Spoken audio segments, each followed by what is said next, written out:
So this story is shown in a graph. Now, this graph is showing distance from home and time. Today, I wanted to reinforce the slope unit. So we started off with a story about Tom and his travels. And we wanted to see if we can figure out a time and distance graph that would help us to graphically show that trip. Just looking at the picture, I might say, okay, he went up part of a hill or a mountain, and then went to the top of the mountain, and then walked down the mountain. But why is that not the case? Because on C it says that he just walked to the end of his road. It doesn't say that he went up a steep hill or anything about that. It just says he walked. Why do you think the steep hill is important? Because if you look at the diagram, it kind of has a steepness to it whenever you go up. Oh, well, let's look at this again.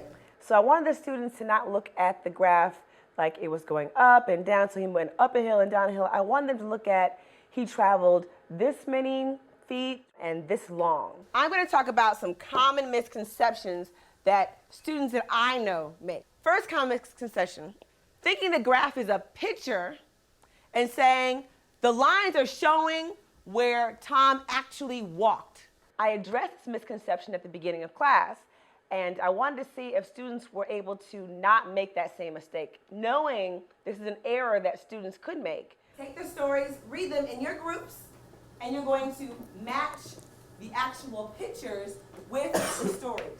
I think she was just really trying to show us 3 different ways to show you how slope can be shown, I guess, in a table, a graph, or just through writing. Tom walked to the store at the end of the street, bought a newspaper, then ran all the way back. Okay, so he ran back. Walked, so it probably go up slowly. Oh yeah. It is probably. Run back where? It's that one. Yeah, because that could have been a walk. And this one is steeper. They would say, oh, there's a hill, that's a slope. And I wanted them to think more about it. Think of a graph that shows slowly going up, then walking, then quickly. Walking, just go like this. What would it be? What would a flat graph represent? Having the story component, having all these different avenues to use with the students allows them to have a solid foundation that they really understand the concept and not just the vocabulary word. What does this represent? Him just walking, just normal. Waiting. Or waiting. What has there? He stopped. Why do you say waiting? Why do you say stopped? Because He didn't move any distance. he didn't move. He didn't move any distance. I wanted the students to really have mastery of this topic, of slope. And if I just gave them the slope formula or just said rise up or run, then it wouldn't be something that's tangible to them. See, kept on running, and then just kept on stopping.